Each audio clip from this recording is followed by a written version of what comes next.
नमस्कार. या सर्वांना प्रेस नमस्कार. कॉन्फरन्समध्ये सगळ्यांचं मी स्वागत करतो आणि माननीय मुख्यमंत्री महोदयांना विनंती करतो की त्यांनी आपलं मनोगत व्यक्त करावं, मग आपण प्रश्नोत्तर घेऊया. सर्वांना नमस्कार. डावोसवरनं महाराष्ट्राला नमस्कार. आपल्या सर्वांना माहिती आहे की डावोसला वर्ल्ड इकॉनॉमिक फोरम ची बैठक चाललेली आहे. भारताच्या वतीनं यावेळेस केंद्र सरकारने 10 राज्यांना या बैठकीमध्ये पार्टिसिपेट करण्याची संधी दिली. त्यामध्ये महाराष्ट्राला देखील संधी मिळाली आणि महाराष्ट्राचं डेलिगेशन घेऊन आम्ही या ठिकाणी आलो. आत्तापर्यंत अतिशय यशस्वी अशा पद्धतीनं ही वर्ल्ड इकॉनॉमिक फोरमची ही परिषद या ठिकाणी पार पडली आहे आणि विशेषतः महाराष्ट्राकरता अनेक चांगल्या बाबी या ठिकाणी घडल्या. पहिल्यांदा तर मला हे सांगायचं आहे की वर्ल्ड इकॉनॉमिक फोरममधलं पार्टिसिपेशन का गरजेचं आहे. आपल्याला कल्पना आहे की आजच्या जिओपॉलिटिकल सिच्युएशनमध्ये ज्या प्रकारच्या आर्थिक घडामोडी घडतायत त्या घडामोडींमध्ये तुम्हाला जर रेलेव्हंट राहायचं असेल तर तुम्हाला डावोसला वर्ल्ड इकॉनॉमिक फोरममध्ये असलं पाहिजे. वर्ल्ड पॉलिटिकल लीडर्स इथे आहेत, वर्ल्ड बिझनेस लीडर्स इथे आहेत. जगातलं इनोव्हेशन हे या ठिकाणी शोकेस केलेलं आहे. आर्टिफिशियल इंटेलिजन्स आणि फ्युचर आणि फ्रंटियर टेक्नॉलॉजीज या ठिकाणी शोकेस केलेले आहेत आणि जगाची अर्थव्यवस्था कशा पद्धतीनं पुढे जाणार आहे हे या ठिकाणी आपल्याला शिकायला देखील मिळतं आणि त्यात सहभागी देखील व्हायला मिळतं. आणि म्हणूनच देशाचं ग्रोथ इंजिन असलेलं महाराष्ट्र हे वर्ल्ड इकॉनॉमिक फोरमचा भाग असलंच पाहिजे आणि ती संधी दिल्याबद्दल मी भारताचे प्रधानमंत्री माननीय नरेंद्र मोदीजींचे आभार मानतो. या ठिकाणी 2 गोष्टी असतात. एक आपलं पार्टिसिपेशन असतं ज्यामध्ये बायलॅटरल मीटिंग्स होतात, बिझनेस लीडर्ससोबत मीटिंग्स होतात, वेगवेगळ्या पॅनल्समध्ये पार्टिसिपेट करून आपल्याला भारताची आणि आपल्या राज्याची भूमिका मांडता येते किंवा त्या क्षेत्रामधलं जे काही नवीन घडतं आहे त्यात आपण कुठे पोझिशन्ड आहोत या गोष्टी आपल्याला सांगता येतात. आणि दुसरं अर्थातच अनेक गुंतवणुकीचे करार देखील या ठिकाणी होतात आणि गुंतवणुकीसोबतच काही स्ट्रॅटेजिक पार्टनरशिपचे करार देखील आपण या ठिकाणी करतो की ज्याच्यामुळे पुढच्या काळामध्ये गुंतवणुकीची इकोसिस्टीम तयार करण्याकरता आपल्याला त्याचा फायदा मिळत असतो. त्या दृष्टीने अतिशय यशस्वीपणे हा दौरा आम्ही केलेला आहे. माझ्यासोबत राज्याचे उद्योगमंत्री श्री उदय सामंतजी देखील होते आणि एक स्ट्रॉंग डेलिगेशन इंडस्ट्रीज विभाग असेल, MMRDA, सिडको आणि इतर CMOचे वरिष्ठ अधिकारी अशा पद्धतीनं या ठिकाणी आम्ही पार्टिसिपेट केलेलं आहे. मला सांगताना आनंद वाटतो की जवळपास गुंतवणुकीचे करार जे आपण केले आहेत किंवा जे काही गुंतवणुकीच्या अनाउन्समेंट आपण केलेल्या आहेत त्या 30 लाख कोटी रुपयाच्या आहेत आणि याच्या व्यतिरिक्त 7 ते 10 लाख कोटी रुपये अजून अशा स्टेजला आहेत की ज्या संदर्भात आपली प्राथमिक बोलणी झालेली आहे. त्या संदर्भातलं काही एक प्रकारचं ॲग्रीमेंटही झालं आहे, पण पुढच्या महिन्या किंवा 2 महिन्यामध्ये ॲक्च्युअल MOUच्या स्टेजला ते येतील. त्यामुळे एक अतिशय यशस्वी अशा पद्धतीची गुंतवणूक आपल्याला प्राप्त झालेली आहे. 30 लाख कोटीची गुंतवणूक या ठिकाणी आणि अजून 7 ते 10 लाख कोटी ही गुंतवणूक पुढच्या काळामध्ये वाढेल अशा पद्धतीनेही गुंतवणूक आपण करू शकलो आहोत. विशेषतः मला हे सांगितलं पाहिजे की ही जी काही गुंतवणूक आहे यामध्ये इंडस्ट्री सेक्टर आहे, याच्यामध्ये सर्व्हिस सेक्टर आहे, याच्यामध्ये ॲग्रिकल्चर आहे, याच्यामध्ये टेक्नॉलॉजीचं क्षेत्र आहे. सगळ्या क्षेत्रांमध्ये मोठ्या प्रमाणात ही इन्व्हेस्टमेंट केलेली आहे. जी इन्व्हेस्टमेंट आपल्याकडे येते त्याचा जर आपण एकूण हिशोब लावला तर याच्यामध्ये 83% जे काही करार आहेत एकूण करारांपैकी यामध्ये FDI आहे, फॉरेन डायरेक्ट इन्व्हेस्टमेंट आहे. एकतर ही फॉरेन डायरेक्ट इन्व्हेस्टमेंट या फॉरेन कंपनीजनी इंडियन सबसिडियरीज तयार करून त्याच्या माध्यमातून केलेली आहे, किंवा त्या ठिकाणी ज्या काही फॉरेन फंड्स आहेत त्यांनी केलेली इन्व्हेस्टमेंट आहे. त्यामुळे 83% गुंतवणूक ही FDI कंपोनंटची गुंतवणूक आहे. ही अतिशय आनंदाची गोष्ट आहे. 16% गुंतवणूक अशी आहे की ज्याच्यामध्ये ज्या काही फायनान्शियल इन्स्टिट्यूशन्स आहेत किंवा टेक्निकल जे काही त्याच्यामध्ये पार्टनरशिप्स आहेत या मोठ्या प्रमाणात फॉरेन एंटिटीज सोबत आहेत. त्यामुळे आपण जर बघितलं तर या गुंतवणुकीमध्ये FDI कमी आहे, पण त्या गुंतवणुकीमध्ये फॉरेन टेक्नॉलॉजी आहे. आणि विशेषतः यातल्या गुंतवणुकी इम्पोर्ट सबस्टिट्यूट म्हणून या ठिकाणी येत आहेत. म्हणजे ज्या गोष्टी आपण इम्पोर्ट करतो त्याचं सबस्टिट्यूशन करणाऱ्या गोष्टी या गुंतवणुकीतनं आपण तयार करणार आहोत. एकूण किती देशातनं गुंतवणूक आपल्याकडे येते आहे याचा जर हिशोब आपण लावला तर 18 देशातनं ही गुंतवणूक येते आहे, ज्याच्यामध्ये विशेषतः आपण जर विचार केला तर US, UK, Switzerland, Sweden, Singapore, Netherland, Japan, Italy, Germany, France, UAE, Denmark, Norway, Finland, Spain, Canada, Belgium, Austria अशा अनेक देशांपासनं ही येते, सिंगापूर अशा अनेक देशातनं UAE देखील आहे. या ठिकाणी ही इन्व्हेस्टमेंट या ठिकाणी येते.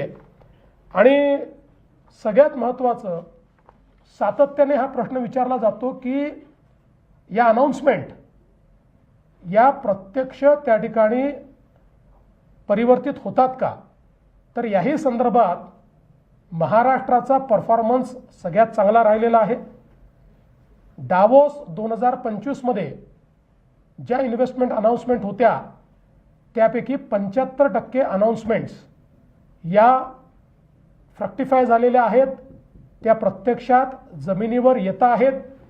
आणि त्यामुळे मला असं या ठिकाणी वाटतं की एक प्रकारे या कागदावरच्या अनाउन्समेंट्स नाहीत. एक गोष्ट अजून स्पष्ट केली पाहिजे, कारण अनेक वेळा लोकांचा गैरसमज असतो किंवा काही लोक जाणीवपूर्वक गैरसमज करून देतात. या इन्व्हेस्टमेंटचा जो कालावधी असतो, एक इन्व्हेस्टमेंट सुरू झाल्यापासून ती पूर्णपणे अस्तित्वात येण्याकरता हा 3 वर्षापासून 7 वर्षापर्यंत असतो. त्यामुळे वेगवेगळ्या टप्प्यात प्रोडक्शन होतं, वेगवेगळ्या टप्प्यात ती फ्रक्टिफाय होते. पण या सगळ्या इन्व्हेस्टमेंट जे सिरियस इन्व्हेस्टर्स असतात ते जमिनी घेतात, अप्रुव्हल्स घेतात, फायनान्शियल क्लोजर करतात आणि काम सुरू करतात, त्यालाच आपण एक प्रकारे इन्व्हेस्टमेंट आली आहे असं समजतो. त्या दृष्टीनं ही 75% 2025चे जे काही आपले MOUs आहेत किंवा आपल्या घोषणा आहेत त्या या ठिकाणी फ्रक्टिफाय झालेल्या आहेत. ज्या होऊ शकल्या नाहीत त्यातलेही काही गोष्टींमध्ये जिओपॉलिटिकल कारणं आहेत. काही देशांशी आपले जे काही संबंध आहेत ते मध्ये तणावाचे होते. अशा काही गोष्टी आहेत की ज्यामुळे त्या येऊ शकलेल्या नाहीत. आता आपण जर याच्यामध्ये कोण कोण आलेलं आहे मी सगळे सांगणार नाही, पण आपण जर बघितलं SBG ग्रुप आहे, केनियस इंटरनॅशनल आहे, ब्रुकफिल्ड आहे, RMZ आहे, Indo Italian chamber of commerce आहे, या ठिकाणी आर्सेलर मित्तल आहे, IISM ग्लोबल आहे, ACME क्लीनटेक सोल्युशन आहे, टिल्मन ग्लोबल आहे, त्यानंतर TGH डेटा सेंटर आहे, हार्ली ऑफ लंडन आहे, SR आहे, TARQ सेमिकॉन आहे, कॅपिटल लँड आहे, ओपन AI आहे, प्रिन्स्टन डेटा ग्रुप आहे, एनव्हिडिया आहे, स्कोडा ऑटो, फोक्सवॅगन आहे, या ठिकाणी त्यासोबत आयरन माउंटन आहे, STT टेलिमेडिया आहे, नोवोनेसिस आहे, IONQ आहे. आपले जे ग्लोबल ब्रँड्स आहेत, 165 देशांमध्ये काम करणारा टाटा हा ग्रुप आहे, अडानी ग्रुप आहे, रिलायन्स ग्रुप आहे, JABL आहे, विसॉन आहे, घोस्टवर्क्स आहेत, त्यानंतर या ठिकाणी कोकोकोला आहे, बॉश या ठिकाणी आहे, यासोबत M2M फेरीज आहे. त्यामुळे अशी अनेक नावं आहेत की जे आपल्याला सांगता येतील. अतिशय मोठ्या इंटरनॅशनल कंपनीज की ज्यांचं नाव हे जगामध्ये आहे आणि त्यांची इन्व्हेस्टमेंट ही मानाची मानली जाते, अशा कंपनीजच्या माध्यमातून या ठिकाणी ही जी काही इन्व्हेस्टमेंट आहे ती आलेली आहे. यासोबत कुठल्या क्षेत्रामध्ये इन्व्हेस्टमेंट आहे तेही महत्त्वाचं आहे. म्हणजे जे आपले रेग्युलर क्षेत्र आहेत त्याच्या व्यतिरिक्त काही महत्त्वाच्या क्षेत्रात इन्व्हेस्टमेंट येते आहे, ज्यामध्ये quantum computing, AI data centre, AI technology, electronics, fab, semiconductors, GCCs. आपल्याला माहिती आहे नवीन वेव आता GCCची आहे, सगळ्यात जास्त एम्प्लॉयमेंट त्यात आहेत. GCCs, healthcare, food processing, renewable energy, green steel, EV, urban transformation and automotive, ship building, sustainability, education, fintech, logistic, textile आणि डिजिटल इन्फ्रास्ट्रक्चर यामध्ये मोठ्या प्रमाणात ही गुंतवणूक जी आहे ही आलेली आहे. विशेषतः नवीन शहरं काही आपण तयार करतोय हे देखील अत्यंत महत्त्वाचं आहे. आता इन्व्हेस्टमेंट आली कुठे, तर मला सांगताना आनंद वाटतो की महाराष्ट्रातल्या वेगवेगळ्या भागात आलेली इन्व्हेस्टमेंट आहे. काही नवीन क्षेत्र देखील इन्व्हेस्टमेंट करता खुले झालेले आहेत. आपण जर विचार केला तर कोकणचं क्षेत्र असेल किंवा MMRचं क्षेत्र असेल, याच्यामध्ये अर्थातच कोकणात 16%, MMRला 22%, विदर्भामध्ये 13% ही गुंतवणूक आली आहे. 50% गुंतवणूक ही महाराष्ट्राच्या इतर भागांमध्ये देखील त्या ठिकाणी आलेली आपल्याला पाहायला मिळते. विशेषतः मला सांगताना आनंद वाटतो की यावेळी उत्तर महाराष्ट्रामध्ये नाशिक, जळगाव, अहिल्यानगर, नंदुरबार आणि धुळे या सगळ्या भागांमध्ये त्या ठिकाणी ही इन्व्हेस्टमेंट आलेली आहे. जवळपास 50,000 कोटी रुपयाची इन्व्हेस्टमेंट तिथे आली आहे. विशेषतः आपलं जे आता मराठवाड्याचं नवीन मॅग्नेट तयार झालेलं आहे ते आहे छत्रपती संभाजीनगर. याही ठिकाणी जवळपास 55,000 कोटी रुपयाची गुंतवणूक आलेली आहे. आपण जर बघितलं तर नागपूर विभाग जो आहे आणि उरलेला विदर्भ आहे त्याच्यामध्ये 2,70,000 कोटी रुपयाची इन्व्हेस्टमेंट आहे. कोकणाचा जर आपण विचार केला तर 3,50,000 कोटीची गुंतवणूक आहे. पण त्यातही महत्त्वाचं आहे की रायगड हे तर नवीन मॅग्नेट आपलं आहेच, पण त्याच्या व्यतिरिक्त आता सिंधुदुर्ग जिल्ह्यामध्ये देखील चांगल्या प्रकारची गुंतवणूक आली आणि रत्नागिरीमध्ये देखील चांगल्या प्रकारची गुंतवणूक आली आहे.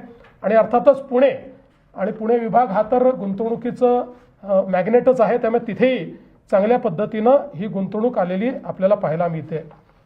अनेक स्ट्रॅटेजिक बैठका या निमित्ताने मी केलेल्या आहेत. मी सगळी नावं सांगणार नाही, पण विशेषतः वर्ल्ड बँकेचे जे प्रेसिडेंट आहेत मिस्टर अजय बांगा यांच्यासोबत एक खूप चांगली बैठक झाली. आणि विशेषतः आपल्याकडे जी काही अर्बन इन्फ्रास्ट्रक्चर आहे ज्याच्यामध्ये वॉटर इश्यूज आणि ज्याला आपण म्हणतो वॉटर ट्रीटमेंट इश्यूज याच्यावर खूप चांगली चर्चा झाली आणि त्यांनी समोर येऊन त्याच्याकरता फंडिंगच्या संदर्भातले ऑप्शन्स जे आहेत ते आम्ही खुले केले आहेत असं या ठिकाणी सांगितलेलं आहे. मला काही खूप चांगल्या राऊंड टेबल्समध्ये देखील पार्टिसिपेट करायला मिळालं, ज्याच्यामध्ये फ्रंटियर डिजिटल गव्हर्नन्स हा एक अत्यंत महत्त्वाचा विषय आहे, ज्याच्यामध्ये 9 देशाचे जे आर्टिफिशियल इंटेलिजन्सचं काम बघणारे मंत्री आहेत ते आणि मी त्याच्यामध्ये मी एक चीफ मिनिस्टर होतो, बाकी सगळे त्या देशाचे सिनियर मिनिस्टर्स होते. यांच्यासोबत मला पार्टिसिपेट करायला मिळालं. मला इकॉनॉमिक इम्पॅक्टवर आणि AI फॉर इक्विटेबल ग्रोथ याच्यावर देखील पार्टिसिपेट करायला मिळालं.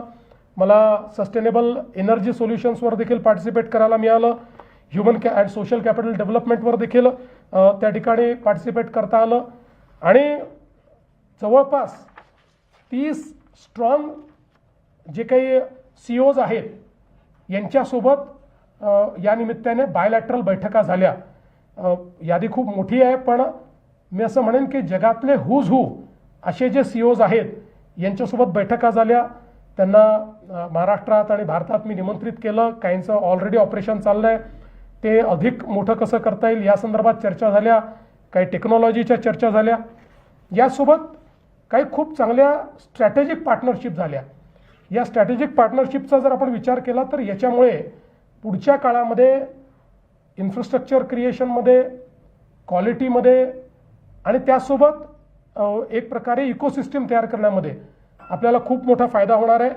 यामध्ये जपानच्या JIBC सोबत, JICA सोबत आपण पार्टनरशिप केली आहे. University of California Berkeley, California, त्याच्यानंतर बर्कले यासोबत Sembcorp Singapore, Technical University of Munich, Urban Futures Collective Consortium UK, विशेषतः स्टॅनफर्ड बाय डिझाईन यांच्यासोबत जे आपण एक स्ट्रॅटेजिक पार्टनरशिप केली याकरता महत्त्वाची आहे की आज आपल्याला माहिती आहे हेल्थ टेक म्हणजे हेल्थ करता जी टेक्नॉलॉजी आहे ही आज सगळ्यात महत्त्वाची झाली आहे. जगामध्ये सगळ्यात मोठं मार्केट त्याचं आहे. आणि विशेषतः स्टॅनफर्ड बाय डिझाईन ही एक अशी संस्था आहे स्टॅनफर्ड युनिव्हर्सिटीची की ज्याच्या माध्यमातून जगामध्ये जे युनिकॉर्न्स हेल्थ टेकमधले तयार झाले आहेत त्या सगळ्यांचं इन्क्युबेशन हे त्या ठिकाणी झालेलं आहे. तीच इकोसिस्टीम आपल्याकडे आपण तयार करणार आहोत, ज्यातनं मोठ्या प्रमाणात हेल्थ टेकमध्ये गुंतवणूकदार आणि स्टार्टअप्स आणि युनिकॉर्न्स आपल्याला तयार करता येतील. अशा पद्धतीचं एक खूप चांगली अशी ही एक आपलं कोलॅबरेशन, बाय डिझाईनचं कोलॅबरेशन या ठिकाणी झालेलं आहे. अशा अनेक कोलॅबरेशन्स आपल्याला सांगता येतील जे आपण केले आहेत.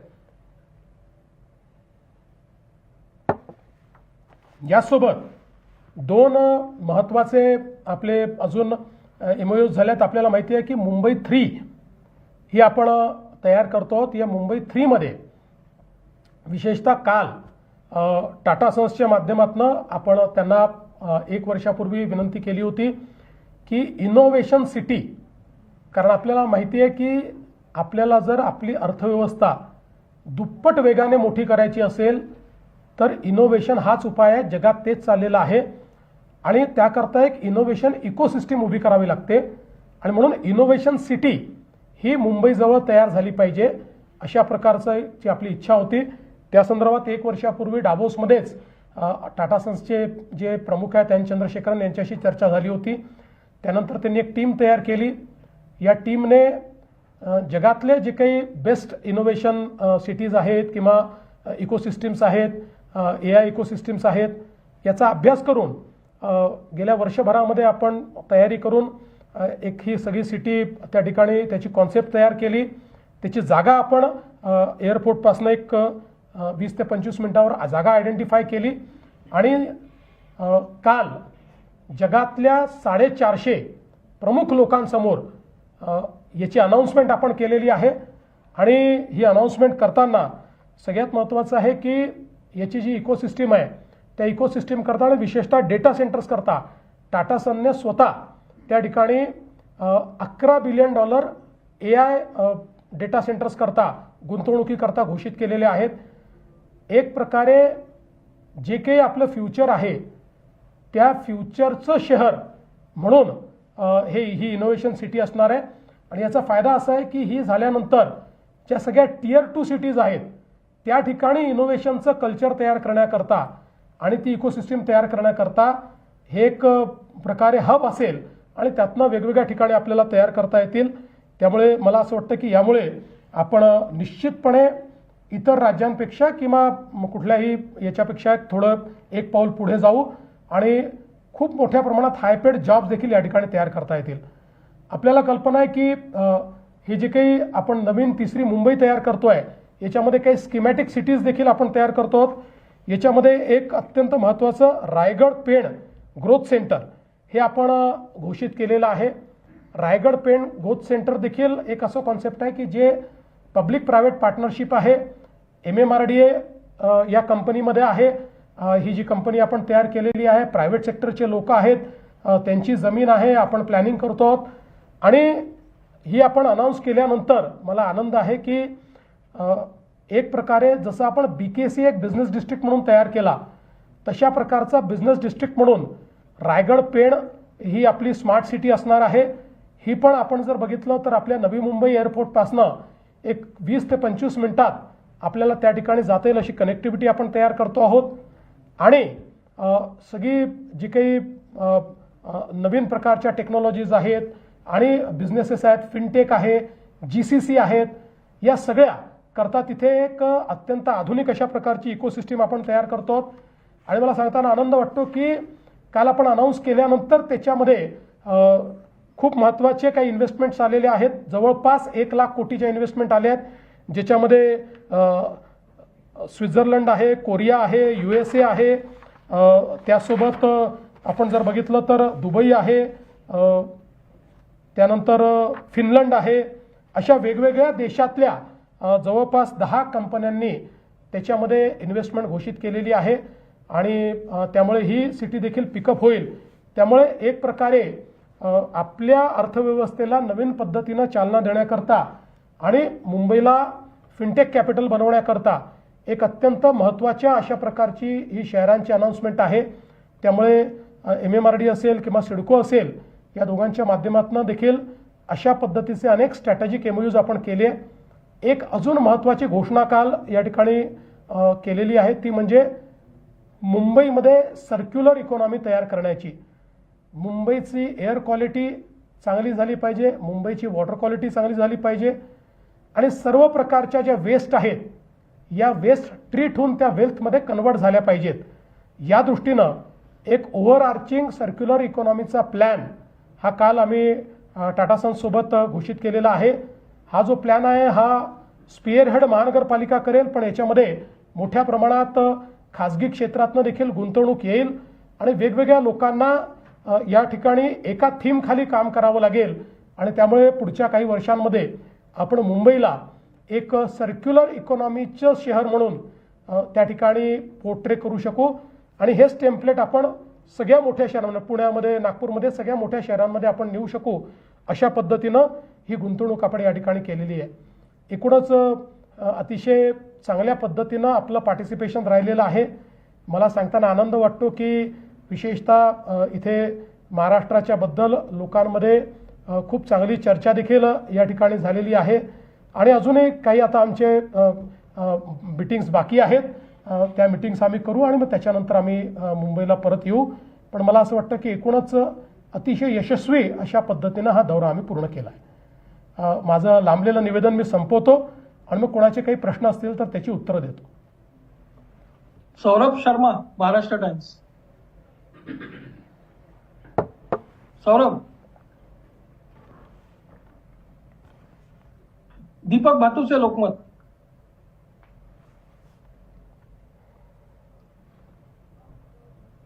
दीपकचं माईक अनम्यूट करता.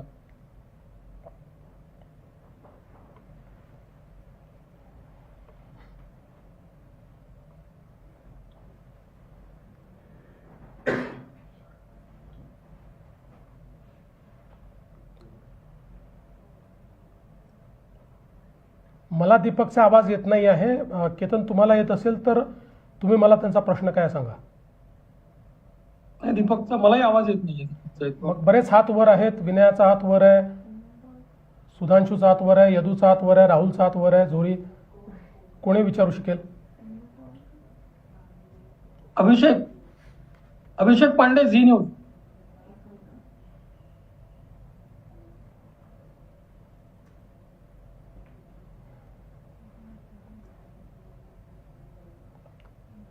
जरा आपल्या टेक्निकल टीमने बघावं काय प्रॉब्लेम आहे. Why are we not able to get them.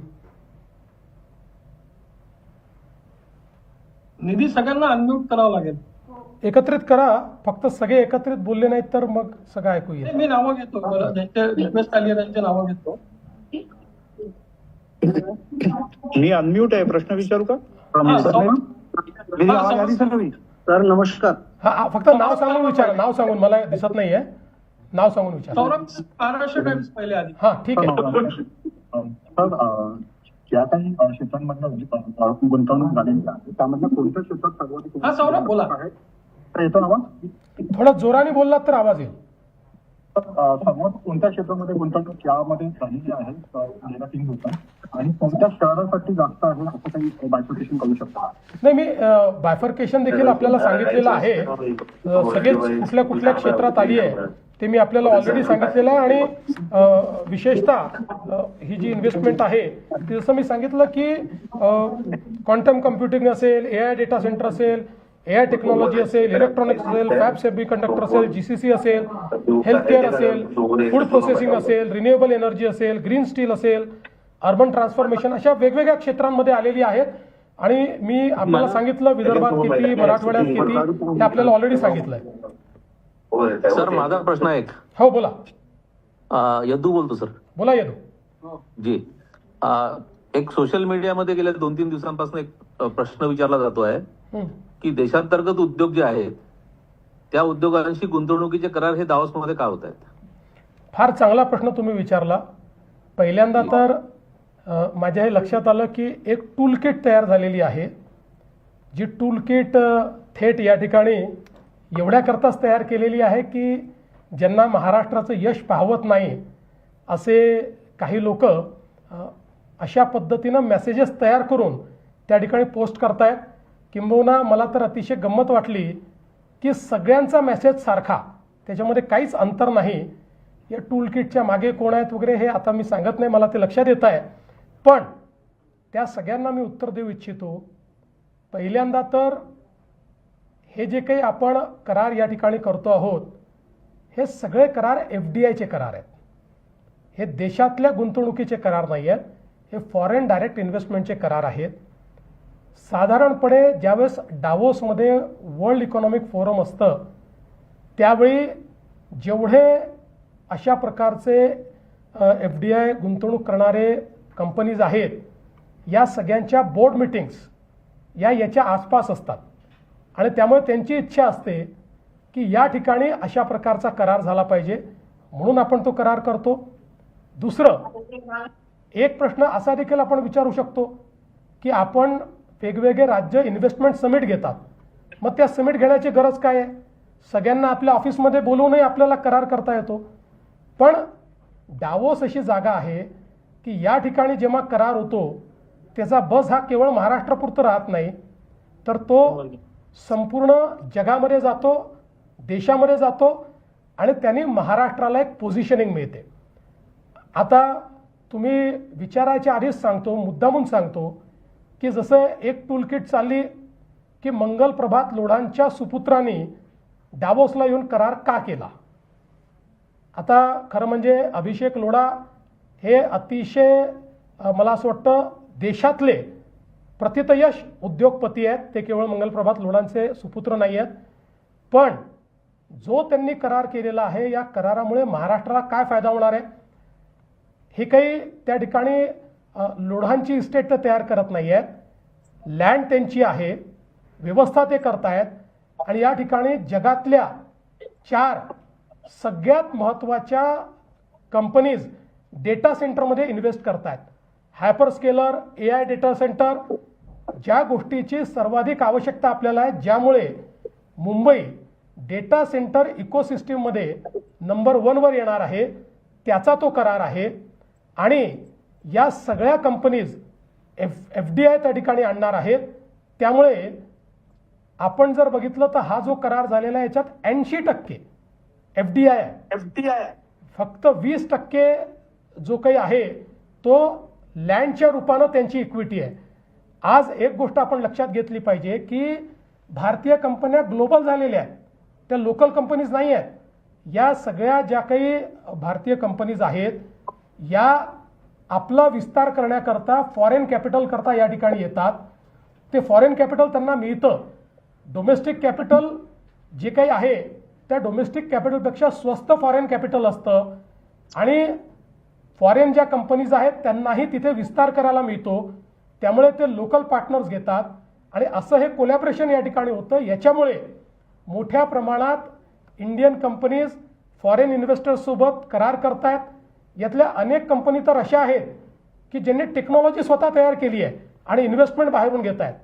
काही कंपनीज अशा आहेत की ज्या टेक्नॉलॉजी आणि इन्व्हेस्टमेंट दोन्ही बाहेरून घेत आहेत आणि फॉरेन कंपनीज करता भारतामध्ये ते सेटअप करतायत.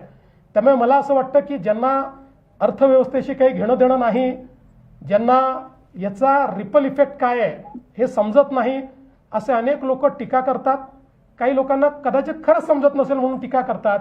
पण एक गोष्ट निश्चित आहे, सोशल मीडियामध्ये याच्यावर पेड टीका झाली, पैसे देऊन टूलकिट तयार करून याच्यावर जी टीका झाली त्याची नोंद मी घेतली आहे. पण हीच टीका मागच्याही वर्षी केली होती. त्या सगळ्यांना 75% इन्व्हेस्टमेंट ही फ्रक्टिफाय करून आम्ही दाखवली. सीएम सर, सागर कुलकर्णी. सीएम सर, आवाज येतो? राहुल जोरी. सर, राहुल झोरी बोलतोय. सर, आता जे आकडे खरं तर मोठे मोठे येत आहेत, पण याचं तुम्ही म्हणजे आता शहर वाईज किंवा रिजन वाईज डिस्ट्रीब्युशन कळत नाहीये. खास करून मराठवाड्याच्या बाबतीत अनेकदा मायग्रेशन जे होतं मोठ्या संख्येनं, तर त्या बाबतीत उद्योगधंदे नसणं, बेरोजगारी असणं आणि त्यामुळे मुंबई, पुणे या सगळ्या शहरावर ताण वाढणं. तर हे जे सगळे आकडे मोठ्या संख्येने येत आहेत, आपल्याला असं काही आपण त्याबद्दल काम करत आहोत का की मराठवाडा किंवा त्या भागातला तिथला रोजगार उपलब्ध होईल? आणि या सगळ्याबद्दल अजून एक महत्वाचा प्रश्न वारंवार राहतो, शासकीय अनास्था. आकडे येतात, मोठी गुंतवणूक येते, मात्र तिथली सरकारी अनास्था किंवा त्यांना मिळणार रिस्पॉन्स, मग ते लँड एक्विजिशन पासून ते प्रत्येक गोष्टीच्या अडचणी असतील, तर त्या संदर्भातली काही सिंगल विंडो आपण काही तयार करणार आहोत का लवकरात लवकर परवानग्यांसाठी? पहिल्यांदा तर तुम्ही मराठवाड्याचं विचारलं तर मला सांगताना आनंद वाटतो की जवळपास 55,245 कोटी रुपयाची गुंतवणूक मराठवाड्यात चाललेली आहे. आणि जसं मी सांगितलं की ज्या ठिकाणी गुंतवणूक जात नव्हती असेही जिल्हे, जळगाव असेल, धुळे असेल, नंदुरबार असेल, उत्तर महाराष्ट्रातले, इथे देखील गुंतवणूक गेली आहे. कोकणातही सिंधुदुर्गला गुंतवणूक जात नव्हती, तिथेही गुंतवणूक गेलेली आहे. त्यामुळे नवीन भागांमध्ये ही गुंतवणूक या ठिकाणी चाललेली आहे, याचा मला आनंद आहे. दुसरं, आपण मैत्री नावाचं एक पोर्टल सुरू केलेलं आहे, जे वन स्टॉप शॉप आहे, ज्याच्या माध्यमातून सगळ्यांना फास्ट परवानग्या मिळतात, त्याचं कंप्लीट मॉनिटरिंग होतं. एक स्पेशल मेकॅनिझम आपण तयार केला आहे. डावोसला जे MOUs तयार होतात त्याच्या प्रत्येकाची प्रगती काय आहे हे आपण ट्रॅक करतो. ते कुठे जर अडले तर त्या ठिकाणी त्यांना आपण मदत करतो. सर्वात पहिल्यांदा टॉप प्रायोरिटीवर लँड अलॉटमेंट आपण त्यांना करतो. ज्यांचे फायनान्शियल क्लोजर झालेले आहेत त्यांना इमिजिएट लँड मिळेल अशा पद्धतीने आपण प्रयत्न करतो. त्यामुळे मला असं वाटतं की या संदर्भात आता आपला ट्रॅक रेकॉर्ड हा देशात सगळ्यात चांगला आहे. सर, दीपक बातू सर,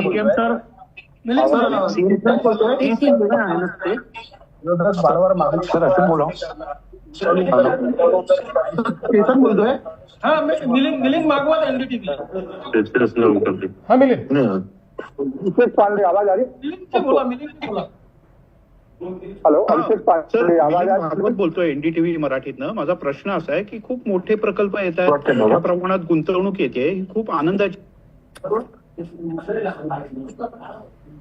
अभिषेक पांडे, आवाज आ रही आपको? मिलिंद तुम्ही म्यूट झालात पुन्हा. मिलिंदजी आवाज. अभिषेक जी 2 मिनट आप रुकिए, मैं मिलिंद से पहले लेता हूँ. म्यूट झालं होतं. तर मोठे प्रकल्प येत आहेत, गुंतवणुकीचं प्रमाण मोठ्या प्रमाणात वाढतंय, यासाठी तुमचं अभिनंदन. पण होतं असं की करार ग्राउंडवर उतरणं आणि प्रत्यक्षात एखादा उद्योग त्या ठिकाणी सुरू होणं, याच्यात प्रॅक्टिकल अडचणी अनेकदा येतात आणि असं होतं की त्या कंपन्या सुरूच होत नाहीत. याला आपण वेळेची काही मर्यादा ठरवतोय का, जेणेकरून नोकऱ्या लवकरात लवकर अधिकाधिक तरुणांना मिळणं आणि अर्थव्यवस्थेला चालना मिळणं, या दोन्ही अनुषंगाने याचा उपयोग होईल? निश्चितपणे पहिल्यांदा तर आपण समजून घेतलं पाहिजे की एक करार केल्यानंतर प्रत्यक्ष उद्योग सुरू होणे याकरता त्याच्या साईज प्रमाणे 3 वर्ष ते 7 वर्ष कालावधी असतो. साईज प्रमाणे, गुंतवणुकीच्या साईज प्रमाणे. काही अतिशय फास्ट होतात, जसं मागच्या वेळेस आम्हाला लक्षात आलं काहींनी 1.5 वर्षात देखील सुरू करू शकले, कारण तशा पद्धतीनं त्यांचे उद्योग होते. त्यामुळे याचं आपण ट्रॅकिंग करतो. बघा, याच्यामधलं सिरियसनेस कुठे असतो? जे लोक पैसे देऊन जमिनी विकत घेतात, जे फायनान्शियल क्लोजर करतात आणि जे एन्व्हायरमेंट क्लिअरन्स घेतात, अशा प्रकल्पांना आपण सिरियस प्रकल्प मानतो आणि त्याचं ट्रॅकिंग करून त्यांना आपण मदत करतो. आणि आपण जर बघितलं तर आज आपल्यासमोर उदाहरण छत्रपती संभाजीनगरचं आहे की ज्या ठिकाणी आपण DMIC तयार केली, आज एकही प्लॉट तिथे शिल्लक नाही. नवीन आपल्याला त्या ठिकाणी आता जमीन एक्वायर करावी लागते आहे. हे मला असं वाटतं यातलं एक खूप मोठं उदाहरण आहे. सर दीपक बातू शिशिर आर्य पांडे बोल रहा हूँ. सवाल ये था दीपक भातुसे. दीपक भातुसे.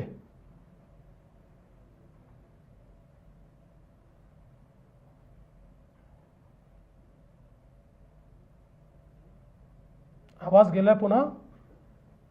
कोणाचा अजून येत असेल तर. शिशिर. संजीव शिवडेकर. हा, संजीव शिवडेकर. हा, तुम्ही अनम्यूट करा आणि विचारा. अनम्यूट करा.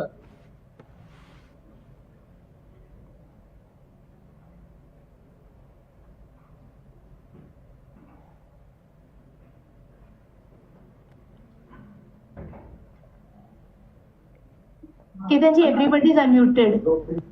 संजीव शिवडेकर, विचारा तुम्ही.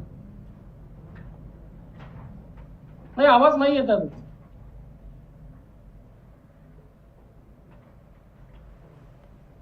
नाही, तुमच्याकडनं अनम्यूट करा तुम्ही.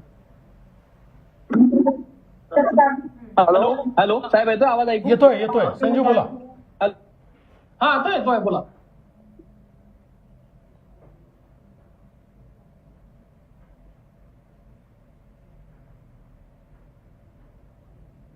संजीव, परत अनम्यूट झाला तुमचा. हॅलो हा, हॅलो. संजीव. देवेंद्र भाऊ, नमस्कार. तुमचं पहिलं अभिनंदन. आणि माझा प्रश्न असा आहे की सर्क्युलर इकॉनॉमी बद्दल आपण जे म्हणालात की मुंबईमध्ये मिनिमम वेस्ट आणि मॅक्सिमम रियूज हे कधीपर्यंत शक्य आहे, आणि बाकीच्या सिटीज मुंबई, पुणे, नागपूर इथपर्यंत कधीपर्यंत पोहोचू शकते, आणि साधारणतः काय अंदाज आहे, टाइमलाईन तुम्ही ठेवलं? पहिल्यांदा मुंबईमध्ये आपण हा प्रयोग करणार आहोत आणि याच्यामध्ये खूप काम करावं लागणार आहे. हे काही वर्षभरात होईल अशी परिस्थिती नाही, पण आपण पुढच्या 2 ते 3 वर्षामध्ये याचा इफेक्ट दाखवू शकतो. सीएम सरांचा आवाज नाही येते.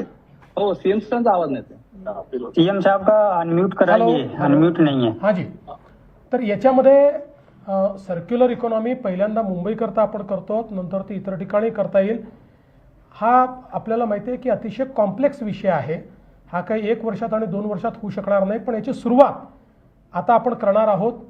वेगवेगळ्या टेक्नॉलॉजीजचा उपयोग आपण करणार आहोत. वेगवेगळे प्लेयर्स त्याच्यामध्ये येणार आहेत आणि मला विश्वास आहे की पुढच्या 2 ते 3 वर्षामध्ये मुंबईच्या एअर क्वालिटीमध्ये, वॉटर क्वालिटीमध्ये आपल्याला फरक दिसायला लागेल आणि 5 ते 7 वर्षामध्ये आपण सस्टेनेबल शहराकडे आपली वाटचाल करू शकतो. सर, मैं टेम्पो के लिए नागपुर से शिशिर आर्य. हाँ शिशिर. हेलो. हाँ शिशिर. हेलो. सर, ये पूछना था सर, विदर्भ में थोड़ा ब्रेकअप मिल सकता है, कौन से सेक्टर आ रहे हैं, और लास्ट डेवोस से इस बार थोड़ा कम है क्या कंट्रीब्यूशन, मतलब शेयर विदर्भ का? नहीं, बिल्कुल अच्छा शेयर है विदर्भ का, कोई आप चिंता मत करिए. 2,70,000 करोड़ की इन्वेस्टमेंट्स आ रहे हैं और जगह और क्षेत्र मैं आपको जल्दी ही दे दूंगा. सर, एक सवाल मुंबई से जुड़ा हुआ है सीएम सर. वैभव सर, एक सवाल मुंबई से जुड़ा हुआ है. आपने एक यदु जी के उस पर जवाब दिया. अरे बोलिए. कैसे जो है बोलू का माझा आवाज येतो? अभी इनको बोलने कार्रवाई दीजिए. करेगी क्या जी, जो सरकार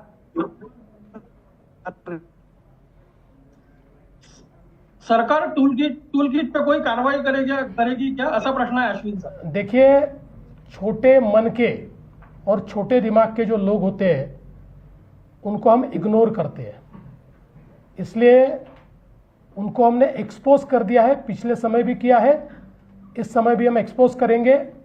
और विशेष रूप से 2020 में 21 में यहाँ आकर जिन लोगों ने एमओयूज किए, वो भी आज जब बोलते हैं या उनके भी जब लोग बोलते हैं तो मुझे बड़ी हंसी आती है। और कुल मिलाकर वो 70-80 हज़ार करोड़ के एमओयूज यहाँ पर कर गए, और हम 30 लाख करोड़ के एमओयूज जब करते हैं तो जलन तो होना स्वाभाविक है। प्रीति सोमपुरा, प्रीति सोमपुरा। सर, मेरा सवाल ये है कि इनोवेशन सिटी का जो टाटा ग्रुप के साथ जो कॉन्ट्रैक्ट किया है, तो कोई उसमें टाइम लिमिट भी दिया है? क्योंकि हम अक्सर देखते हैं कि एमओयू साइन हो जाता है लेकिन उसके बाद इम्प्लीमेंट होने में बहुत टाइम लग जाता है। देखिए, पहली बात तो ये कोई कॉन्ट्रैक्ट नहीं है, टाटा के साथ हम को क्रिएट कर रहे हैं और इसमें केवल टाटा नहीं रहेंगे। तो ये जो पूरी इनोवेशन सिटी है, इसमें देश के और दुनिया के जो बड़ी बड़ी कंपनीज है उनके इनोवेशन सेंटर्स यहाँ पर आएंगे। और मुझे ऐसा लगता है कि पहले हमें वहाँ पर इंफ्रास्ट्रक्चर तैयार करना पड़ेगा, जिसकी शुरुआत हम अभी करेंगे। हमने जगह आइडेंटिफाई की है और साथ साथ जिन लोगों ने इंटरेस्ट दिखाया है उनको भी हम लोग जगह अलॉट करना शुरू करेंगे और उसके माध्यम से ये इनोवेशन सिटी तैयार होगी। गौरीशंकर काळे। सर नमस्कार, गौरीशंकर घाळे बोलतो पुढारी. काल उद्योग मंत्र्यांनी दावोस मधून असा संवाद साधला, त्यात त्यांनी 37 लाख कोटीच्या औद्योगिक करारांचा एक विषय केला होता. महाराष्ट्रात अनेक ठिकाणी छापून आपण थोडंसं त्यावर भाष्य केलं तर प्रकाश टाकलं तर बरं होईल. मी अतिशय क्लिअर सांगितलं, त्यांनी काही चुकीचं सांगितलेलं नाही. 30 लाख कोटीचे करार आणि अनाउन्समेंट पूर्ण झालेले आहेत. 7 ते 10 लाख कोटीचे जे काही करार आहेत याच्यामध्ये बोलण्या पूर्ण झालेल्या आहेत, पण त्या संदर्भातले करार हे आम्ही त्या ठिकाणी नंतर करणार आहोत, कारण त्याच्यामध्ये काही गोष्टींची पूर्तता व्हायची आहे. त्यांचे फॉरेन पार्टनर जे आहेत काही ठिकाणी ते असर्टन व्हायचे आहेत. 100% ही पण गुंतवणूक येणारच आहे, पण आम्ही काही नियम तयार केले होते. त्या नियमांमध्ये जोपर्यंत FDI पूर्णपणे असर्टन होणार नाही तोपर्यंत अनाउन्समेंट करायची नाही. आणि म्हणून या संदर्भात त्यांची चर्चा आल्या. काही असे आहेत की जे आमच्याशी डायरेक्ट या ठिकाणी आले आणि इथे येऊन त्यांनी आमच्यासमोर प्रपोजल्स ठेवली. त्यांची प्रपोजल्स इव्हॅल्युएट न करता त्यांच्याशी करार करणं योग्य नाही आहे आणि म्हणून ते केलं नाही. म्हणून मी पहिल्यांदाच सांगितलं 30 लाख कोटीची या ठिकाणी करार आणि घोषणा झालेल्या आहेत. 7 ते 10 लाख कोटी, कदाचित 12 लाखापर्यंत जाऊ शकेल, हे पुढच्या महिन्याभरात होतील. धन्यवाद. सर, विनया बोलतीये, विनया देशपांडे मुंबईहून. मला प्लीज एक सांगा, तुम्ही ब्रेकअप जेव्हा सांगितलात तेव्हा तुम्ही म्हटलात की 16% investments are with foreign entities आणि these are with respect to foreign technologies. तर तुम्ही जेव्हा इम्पोर्ट सबस्टिट्यूशन बद्दल सांगताय तर कुठल्या कुठल्या गोष्टींचं इम्पोर्ट सबस्टिट्यूशन आहे and how will it reflect nationally? Thank you. मुळामध्ये याच्यामध्ये ज्या काही इमर्जिंग इंडस्ट्रीज आहेत, ऑटोमोबाईल असेल किंवा वेगवेगळ्या ज्या काही इंडस्ट्रीज आहेत, याच्यातलं इम्पोर्ट सबस्टिट्यूशन आहे. काही ठिकाणी तर क्रिटिकल टेक्नॉलॉजीजमधलंही इम्पोर्ट सबस्टिट्यूशन आहे. त्याचा कंप्लीट ब्रेकअप जो आहे तो मी आपल्याला निश्चितपणे प्रोव्हाइड करेन. आत्ता तो मी सोबत ठेवलेला नाही आहे, पण तो आपल्याला मी प्रोव्हाइड करेन. आणि परत एकदा सांगतो की 83% जे आहे ते या ठिकाणी FDI आहे आणि हे जे मी जे सांगितलेलं आहे याच्यामध्ये फॉरेन पार्टनर्स आहेत, पण FDI नाही आहे, टेक्नॉलॉजी आहे. सीएम साहब नमस्कार, मैं सोमदत्त शर्मा, दैनिक भास्कर से. जी बोलिए शर्मा जी. सर आपने जी सर, आपको सबसे पहले तो बधाई कि 30 लाख करोड़ के करार हुए हैं. एक करार कल्याण डोंबिवली में मनसे के साथ सिंधे गुट का हुआ है, तो उस करार की जानकारी आपको मिली है क्या? मैं अभी डावोस पे फोकस कर रहा हूं. महाराष्ट्र आऊंगा तो सारे महाराष्ट्र के करारों की जानकारी आपको दे दूंगा, आप चिंता मत कीजिए. साहब, अभिषेक पांडे, भारत एक्सप्रेस से आवाज आ रही है? वैभव गंजापुरे. वैभव नमस्कार. INS से. सर नमस्कार. वैभव हा येत आहे वैभव, बोल. Sir first of all congratulation. मला विचारायचं होतं की आपलं एक $1 ट्रिलियन इकॉनॉमीचं जे उद्देश आहे डॅव्होसमुळे किती लवकर पूर्ण होईल आणि या टोटल डॅव्होस इन्व्हेस्टमेंटमुळे किती एम्प्लॉयमेंट जनरेशन महाराष्ट्रात होणार? थँक्यू. एम्प्लॉयमेंट जनरेशन हे खूप मोठ्या प्रमाणात होणार आहे.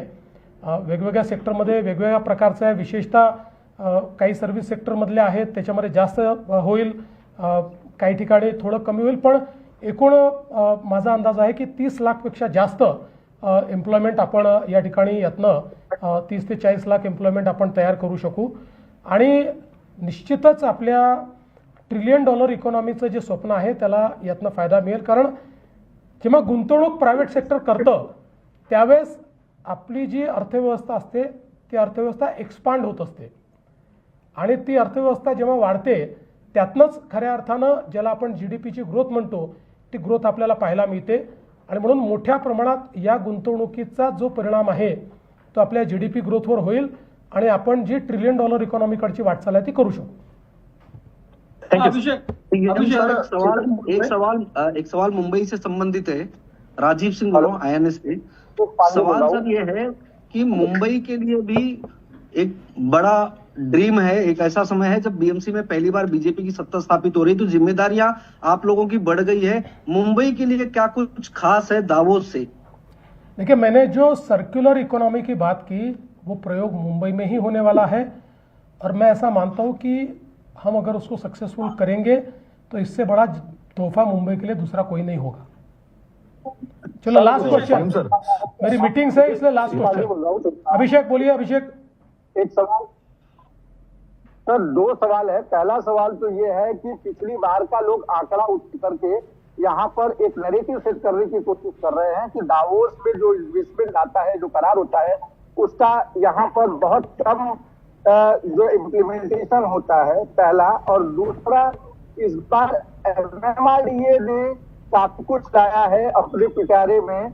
बहुत सारे करार MMRDA के रीजन में हुए हैं, उसका कितना फायदा होगा? और तीसरी जो एक नई सिटी बनाने का आप लोगों ने जो तय किया है पनवेल और आसपास के हिस्से में नवी मुंबई एयरपोर्ट प्रोजेक्ट के लिए, उससे क्या फायदा होगा? और खासकर जो कंजेशन है मुंबई के भीतर, वो कंजेशन कितना कम हो सकेगा? पहली बात तो यह है कि जिन्होंने अपनी अकल को अभिषेक जी बंद करके रखा है उनको समझाने से भी कोई फायदा नहीं है. बाकी जो समझते हैं उनके लिए मैंने सारे एक्सप्लेनेशन दिए हुए हैं जो आपके माध्यम से उन तक भी पहुंचेंगे और जो समझना नहीं चाहते उन तक भी पहुंचेंगे. तो मैं वापस कह देता हूं आपके माध्यम से कि 2025 के डावोस के जो अनाउंसमेंट थे उसका सक्सेस रेट 75% है, जो देश में सबसे अच्छा है. इस बार के भी हम लोग इसी प्रकार से ट्रैक करेंगे और विशेषतः मुंबई और MMR रीजन में जो इन्वेस्टमेंट्स आई है वो हमारी अर्थव्यवस्था को ग्रोथ इंजिन के रूप में आगे ले जाएगी. Thank you. सर, सागर बोलतोय NDTVतून. हां सागर बोलतोय NDTVतून. सर, तुम्ही जवळपास 2014 पासून सलग पुढे म्हणजे कंटिन्यू डावोस केलेला आहे, नंतर आता हा टर्म पण करताय. बेसिकली मला 2 क्वेश्चन विचारायचे आहेत की तिथे जे इन्व्हेस्टमेंटचं ट्रेंड बदललेला आहे वर्ल्ड वाईड, तो काय स्वरूपात बदल झालेला आहे आणि महाराष्ट्राला कुठले चॅलेंजेस तुम्ही पाहिले तिथे की आहेत फ्युचरमध्ये, हे चॅलेंजेस आहेत जे आपल्याला फार वेगळ्या स्वरूपामध्ये हँडल करावं लागणार आहेत? बघा, नेचर ऑफ बिझनेस हा चेंज होतो आहे. मागील वर्षी आणि या वर्षी दोन्ही वर्षांमध्ये डावोसमध्ये सर्वात जास्त चर्चा AI आणि इनोव्हेशनची आहे आणि प्रत्येक शहराला AI, प्रत्येक देशाला AI आणि इनोव्हेशन यामुळे जी काही बदल येत आहेत, ज्या काही नवीन वेव्ज येत आहेत त्या वेव्ज समजून घ्याव्या लागतील आणि तशा पद्धतीनं इकोसिस्टम तयार करावी लागेल. महाराष्ट्रासमोर देखील हाच चॅलेंज आहे आणि म्हणूनच आपण इनोव्हेशन सिटी किंवा वेगवेगळे जे विचार केलेले आहेत ते याकरताच आपण केलेले आहेत. चला, सगळ्यांचे खूप खूप आभार, धन्यवाद, थँक्यू.